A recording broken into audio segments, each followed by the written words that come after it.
Hello friends, Wikipedia classes में आप लोगों का स्वागत है। आज हम लोग डिस्कस करेंगे environment.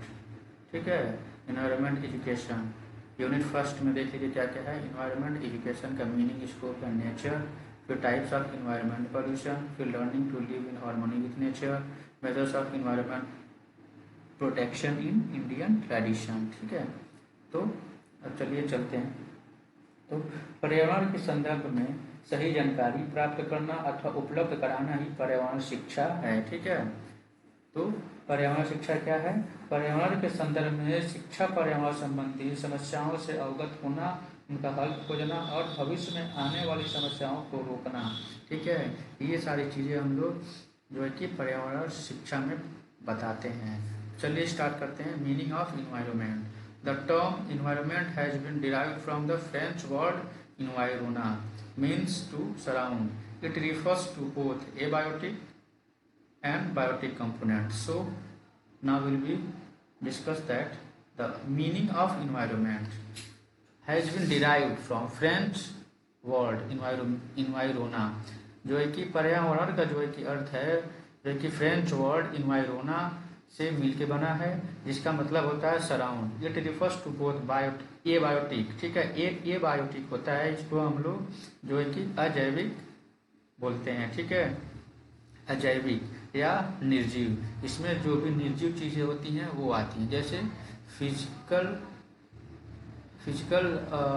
Physical and non living things, जैसे वाटर, एयर, ये सारी चीज़ें इसमें आती हैं। दूसरा है बायोटिक, इसमें जो लिविंग थिंग्स होते हैं जैसे एनिमल्स हो गए, ह्यूमन बींग्स हो गए, प्लांट्स हो गए, ये सारी चीज़ें आती हैं बायोटिक में। ठीक है, तो चलते हैं आगे। The word environment means surrounding in which organism live. पर्यावरण क्या होता है कि मानव के चारों तरफ जो भी चीज़ें होती हैं, जो उसके चारों तरफ जो भी चीज़ें होती हैं, वो सारी चीज़ें क्या हैं, इन्वायरमेंट में आती हैं, इन्वायरमेंट के अंतर्गत ही आती हैं। ठीक है, it regulates the life of human organism including human beings interacted with the environment more vigorously than other living being. तो पर्यावरण मानव के चारों तरफ जो सारी चीज़ें होती हैं वो सब पर्यावरण के अंतर्गत आती हैं, पर्यावरण होती हैं। और मानव जो है कि सबसे ज़्यादा इंटरेक्ट होता है इन्वायरमेंट से, इन्वायरमेंट को यूज करता है, इन्वायरमेंट जो है कि यूजफुल होता है उनके लिए, जिससे उनकी लाइफ जो है कि सिंपल कंफर्टेबल हो जाती है। ठीक है, सो अब चलते हैं आगे। Environment is the sum of total condition in which an organism has to survive और मेंटेन इट्स लाइफ प्रोसेस। ठीक है, अब आगे देखते हैं। It influence the growth and development of living forms. ये क्या करता है, इन्फ्लुएंस करता है मानव का जो ग्रोथ है, वृद्धि है और जो विकास है। ठीक है, लिविंग फॉर्म्स में। ठीक है, it includes, in other words, environment refers to those surrounding that surrounds living beings from all sides and aspects their lives. ठीक है, it consist of atmosphere, hydrosphere, lithosphere and biosphere. ठीक है, तो जो है कि atmosphere, lithosphere, hydrosphere and biosphere, mainly जो है कि पर्यावरण इन्हीं चारों चीज़ों से मिलकर बनता है। ठीक है, it chief component are soil, water, air, organism and solar energy. जो पर्यावरण का मेन घटक होता है वो क्या होता है, जो है कि मिट्टी होता है, मृदा होता है, सॉइल, वाटर, जल, एयर, हवा, ऑर्गेनिज्म, जीव या सोलर एनर्जी, या इसको बोलते हैं ऊर्जा। ठीक है, तो it has provide us all the resources for leading a comfortable life. ठीक है, तो पर्यावरण जो है कि वो सारी चीज़ें, वो सारी रिसोर्सेज हम लोग को पहुंचाती है, देती है, एक तरह से देखा जाए, जिससे हम लोग की लाइफ कंफर्टेबल रहती है। According to Anastasi. ठीक है, एनास्टेसी के द्वारा क्या बोला गया था, the environment is everything that affect the individual except gene. ठीक है, तो व्यक्ति के वंशानुक्रम के अतिरिक्त तो वह सब कुछ पर्यावरण माना जाता है जो उसे प्रभावित करता है। मानव का जो जीन होता है, जेनेटिक होता है, वंशानुक्रम, उसको छोड़ के बाकी जो जो सारी चीज़ें मानव को जो है कि क्या बोलते हैं इफेक्ट करती हैं, वो सारी चीज़ें क्या होती हैं, पर्यावरण की होती हैं। According to Peter Haggett, natural environment play a major role in determining the behaviour of man. On earth surface, जो है कि अर्थ सरफेस पे मानव के बिहेवियर को जो डिटरमाइन करता है, ठीक है, निर्धारण जो है कि नेचुरल इन्वायरमेंट प्राकृतिक पर्यावरण के द्वारा ही होता है। और प्राकृतिक पर्यावरण का मेन रोल होता है मानव के बिहेवियर में, ठीक है। According to C.C. Park, environment refers to the sum total of conditions which surround man at a given point in space and time, ठीक है। तो मनुष्य एक विशेष स्थान पर विशेष समय पर जिन संपूर्ण परिस्थितियों से घिरा हुआ है उसे पर्यावरण कहते हैं, ठीक है। किसी विशेष स्थान पर जो विशेष समय पे जो परिस्थितियाँ जो सारी चीज़ें से घिरा हुआ है उसको हम लोग पर्यावरण कहते हैं। अब हम लोग देख लेते हैं कंपोनेंट ऑफ इन्वायरमेंट, घटक क्या क्या है पर्यावरण के। मेनली दो घटक है। पहला फिजिकल कंपोनेंट है जिसको एबायोटिक या अजैविक घटक भी बोलते हैं, इसके अंतर्गत लैंड एयर वाटर आते हैं। और बायोलॉजिकल कंपोनेंट ये होता है बायोटिक या जैविक घटक, इसके अंतर्गत plant, animals, man, cells function, organisation and institutions आते हैं, ठीक है। The environment component can be classified in the following categories, तो है कि और भी कई पार्ट्स में जो है कि इन्वायरमेंट कंपोनेंट्स को पर्यावरण घटक को बांटा गया है। चलिए देखते हैं। पहला है फिजिकल कंपोनेंट, ये तो हमने देखा ही है ऊपर, इसके अंतर्गत लैंड, एयर एंड वाटर वगैरह आते हैं। दूसरा बायोलॉजिकल कंपोनेंट, जैविक घटक, इसमें प्लांट एंड एनिमल्स वगैरह जो कि आते हैं, जो सजीव चीज होते हैं इसमें आते हैं। तीसरा सोशल कंपोनेंट, सामाजिक घटक, इसमें population, social system, social changes and social relations, organisation etcetera, ये सारी चीज़ें इसमें आती हैं। चौथा है कल्चरल कंपोनेंट या सांस्कृतिक घटक, political and moral and value of life, religion, industries etcetera, ये सारी चीज़ें कल्चरल कंपोनेंट में आती हैं। साइकोलॉजिकल कंपोनेंट, मनोवैज्ञानिक घटक, फैक्ट्स, सेल्फ कॉन्सेप्ट, ठीक है, level of aspiration, life space, topology, goal of life, ये सारी चीज़ें साइकोलॉजिकल कंपोनेंट के अंतर्गत आती हैं, मनोवैज्ञानिक घटक के अंतर्गत आती हैं। एनर्जी लेवल या ऊर्जा स्तर, इसके अंतर्गत क्या आती हैं, solar energy, gravitational force of earth energy etcetera, ये सारी चीज़ें किस में आती हैं, जो कि एनर्जी लेवल में आती हैं। इन्वायरमेंट, इसमें जो है कि ये चित्र बना हुआ है काफ़ी अच्छे से, आप लोग देख सकते हैं इसको। ये जो है कि एग्जाम में अगर बनाया जाए तो काफ़ी अच्छा नंबर मिलेगा और टाइम भी कम लगेगा। इसको आप लोग देख लेंगे। जैसे फिजिकल कंपोनेंट, बायोलॉजिकल कंपोनेंट है, फिर इसको डिवाइड किया गया है, इसके अंतर्गत लैंड, एयर, वाटर आता है, फिर इसके अंतर्गत प्लांट, एनिमल, मैन आता है, तो इसको आप लोग देख लीजिएगा। इसके बाद अब हम लोग चलते हैं। अब तक हमने पढ़ा इन्वायरमेंट के बारे में, पर्यावरण के बारे में। अब हम लोग पढ़ेंगे इन्वायरमेंट एजुकेशन, पर्यावरण शिक्षा क्या होती है, पर्यावरण शिक्षा का मतलब क्या होता है, डेफिनेशन क्या होता है, स्कोप क्या है, नेचर क्या है, नीड है, क्यों इसकी ज़रूरत पड़ी, जो है कि ये सारी चीज़ें हम लोग इसमें डिस्कस करेंगे। मेनली जो है कि पर्यावरण शिक्षा की ज़रूरत हम लोगों को इसलिए पड़ी क्योंकि आदमी, इंसान जागरूक हो पर्यावरण से रिलेटेड, पर्यावरण के बारे में लोगों तक इन्फॉर्मेशन पहुंचाया जाए, कैसे पर्यावरण का संरक्षण किया जाए, कैसे पर्यावरण का बचाव किया जाए, किस प्रकार से पर्यावरण हमारे जीवन में उपयोगी है। बिना पर्यावरण के हमारा लाइफ का कोई अस्तित्व नहीं है, तो पर्यावरण को बचाना हमारा दायित्व है, हमारा धर्म है। और पर्यावरण अगर नहीं रहेगा सुरक्षित तो हमारा जीवन भी सुरक्षित नहीं है। इसलिए जो है कि पर्यावरण शिक्षा को जो है कि अब लाया गया एजुकेशन के फील्ड में, जिससे लोगों के अंदर पर्यावरण से रिलेटेड जागरूकता फैले, आदमी जो है कि समझे कैसे किस प्रकार पर्यावरण का संरक्षण करना है। अब तो जनरली हर फील्ड में इन्वायरमेंट एजुकेशन को डाल दिया गया है, क्योंकि ये बहुत बड़ी समस्या हो गई थी इस समय। पर्यावरण जागरूकता को लेकर किसी जो है कि डिफॉरेस्टेशन, पॉल्यूशंस, ये सारी चीज़ें बहुत ज़्यादा हो गई हैं, जिससे जो है कि मानव और लिविंग ऑर्गेनिज्म काफ़ी इफेक्ट हो रहे हैं। तो पर्यावरण शिक्षा काफ़ी ज़रूरत थी, तो इसलिए पर्यावरण शिक्षा को पढ़ाया जाता है, जिससे जो है कि पर्यावरण को लेकर मानव के अंदर जो है कि सकारात्मक विकास हो और मानव उसका संरक्षण भी करे। तो चलिए पढ़ते हैं environment education. Environment education is the field of consist of organise efforts put together to understand and teach as to how natural environment function. ठीक है, तो हम लोग इसमें बताते हैं।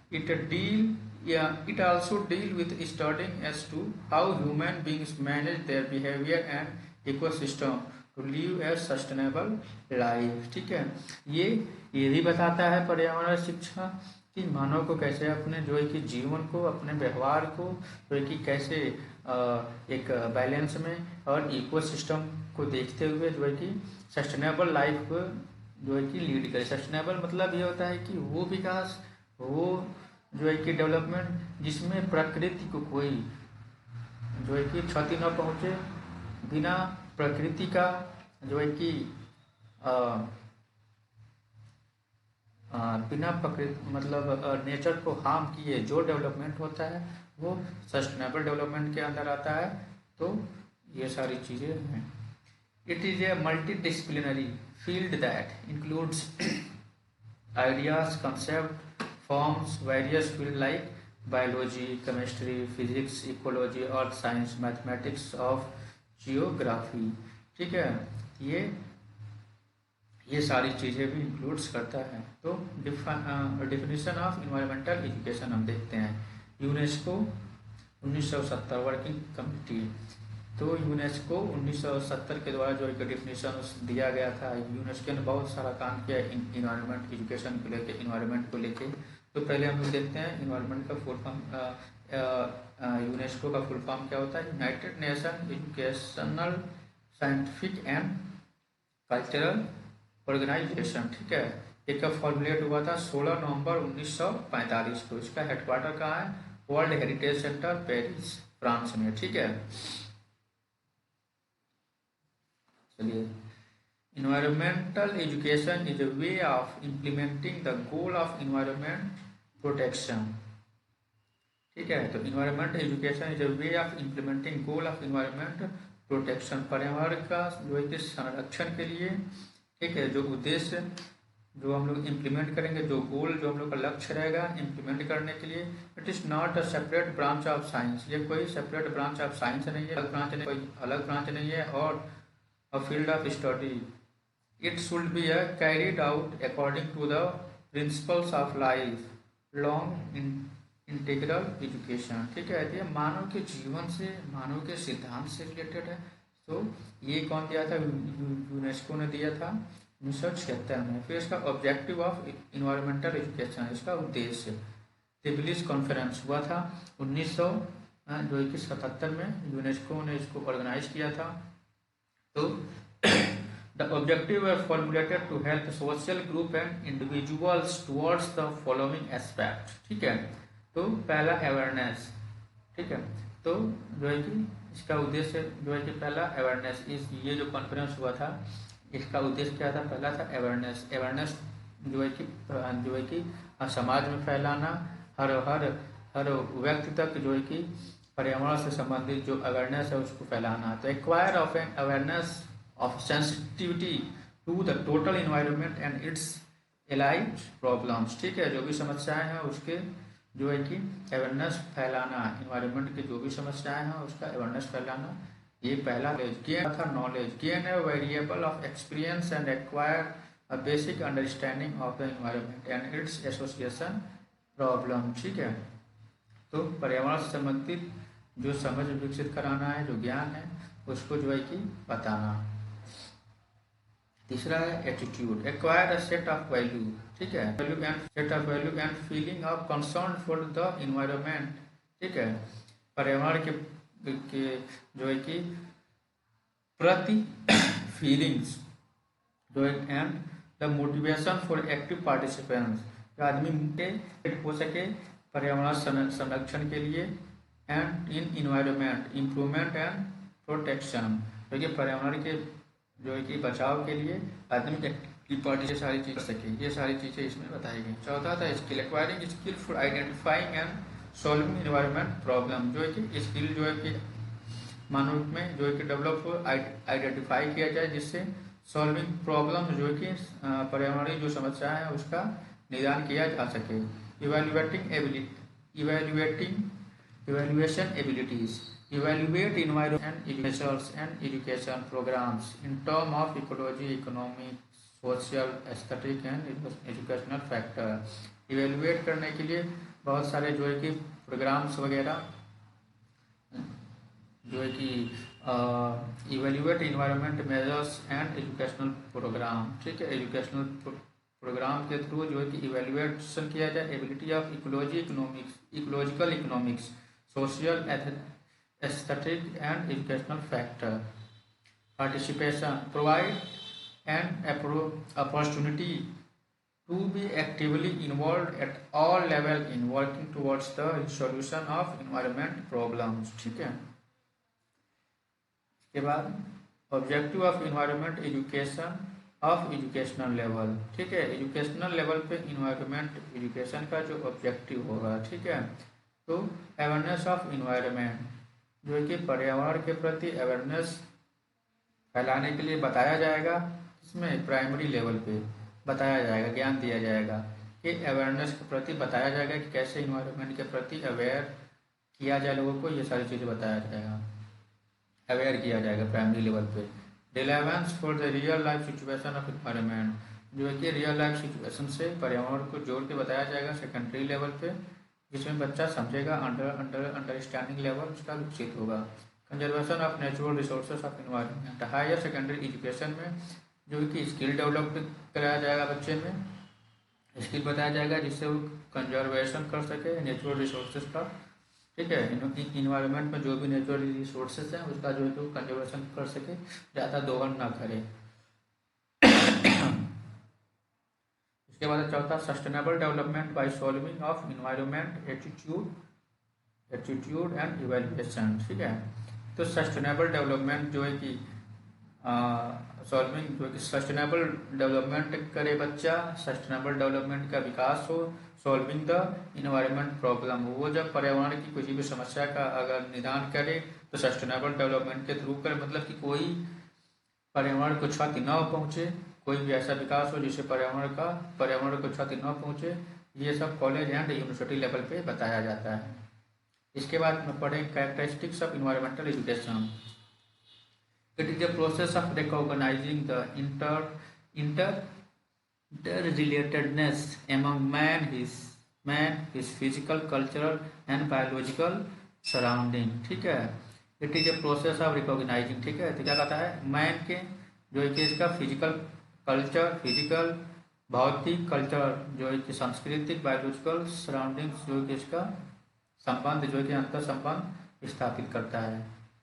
दूसरा, it appear to be a process that equips human beings with awareness, skill, attitude, values and commitment to improve the environment. ये क्या करता है, इंसान के अंदर जो कि इक्विप करता है, जो कि awareness, skill, attitude, value, commitment, जो कि पर्यावरण से संबंधित जो कि इम्प्रूवमेंट है उसको कर सके, स्किल डेवलप होता है इसके अंतर्गत। It identify the imbalance of environment and tries to improve it in new view development, जो भी इम्बैलेंस ऑफ इन्वायरमेंट में जो होता है उसको जो है कि आइडेंटिफाई करके उसको इम्प्रूव किया जाता है through sustainable development. It develop skill, attitude, feelings and value needed to play and productive role in improving the life and values. ये जो है कि लाइफ एंड वैल्यूज को जो है कि इम्प्रूव करने के लिए skill, attitude, feelings and values को जो है कि प्रोड्यूस करता है, ठीक है। इसके बाद नीड ऑफ इन्वायरमेंट एजुकेशन, ठीक है। The country has accept the need of environment education with the recommendation of Tiwari committee, ठीक है। जो ये तिवारी कमेटी आई थी, ठीक है, तिवारी कमेटी, इसके रिकमेंडेशन पे पहली बार जो है कि देश में एक्सेप्ट किया गया था नीड ऑफ इन्वायरमेंट एजुकेशन की जरूरत को, ठीक है। इसके बाद the need of environmental education has been thoroughly discussed at several national and international seminar, workshop, conference. जो है कि पर्यावरण की जो है कि नीड को उसके बाद से क्या हुआ, नेशनली जो है कि राष्ट्रीय और अंतर्राष्ट्रीय स्तर पर बहुत सारे सेमिनार और कॉन्फ्रेंस करके जो कि उस पर डिस्कस किया जाने लगा। After the deliberation of Founex in 1971 and at 1972, ठीक है, इन दोनों के बाद से राष्ट्रीय और अंतर्राष्ट्रीय स्तर पे बहुत सारे सेमिनार कॉन्फ्रेंस किए जाने लगे एजुकेशनल, जो कि इन्वायरमेंट एजुकेशन पे। An international workshop was held on environmental education, the Belgrade Charter, ठीक है, एंड बेलगार्ड योगास्लाविया, ठीक है, योगास्लाविया में 1975 में, ऑर्गेनाइज बाय यूनेस्को, ये भी जो है कि यूनेस्को ही ऑर्गेनाइज किया था। And inter governmental conference on environmental education UNESCO UNEP at Tbilisi USSR in 1977 में, ठीक है। International seminar organised by the Indian environment society in collaboration with international programme on environment management at Indian national science academy new Delhi 1979, ठीक है। Indian environment society जो है कि collaboration with किससे, international programme on environment at the Indian national, कहाँ किया था, Indian national science academy new Delhi 1979 में। एम्फसाइज किस पे जोर दिया था, was given to incorporate Gandhian thoughts and values as the part of environment education, ठीक है। तो ये जो है कि नई दिल्ली 1979 में हुआ था, ये जोर दिए थे जो गांधीयन का, जो गांधी जी का जो थॉट्स था, उनकी जो वैल्यू थी इन्वायरमेंट को लेकर, इन्वायरमेंट एजुकेशन को लेकर, उस पर जो है कि जोर दिया गया था। अब जान लेते हैं UNEP का फुल फॉर्म क्या होता है, United Nation Environment Programme. Formation इसका कब हुआ था, 5 जून 1972। इसका हेडक्वार्टर कहाँ है, इसका हेडक्वार्टर है नैरोबी केन्या में, ठीक है। इंडियन इन्वायरमेंट सोसाइटी ये 1972 में फॉर्म हुआ था। इसके बाद है scope of environment education. It has a wide scope as it is one of the most important are of the study, it has been explain below. चलिए देखते हैं, पहला बायोलॉजिकल एस्पेक्ट, ठीक है। It is the most important aspect of environment education, the best example of biological aspect is human being. जब biological aspect का जो एक तरह से देगा, जो बेस्ट जो है एग्जाम्पल वो क्या होगा, ह्यूमन बींग्स होगा। एंड अदर इसमें आ जाएंगे animal, birds, insect, micro organism and plant. मतलब बायोलॉजिकल एस्पेक्ट में जो भी सजीव चीजें हैं धरती पे, वो सारी चीज इसमें आ जाएंगे। और फिजिकल एस्पेक्ट में जो भी जो है कि निर्जीव चीजें होती हैं हमारे अगल बगल पृथ्वी पे जो भी हैं, it divided into man made and man made aspect. Natural includes air, water, lands, climate etcetera, whereas man made includes road, building, bridge etcetera. तो ये सारी चीजें फिजिकल एस्पेक्ट में आती हैं, ठीक है।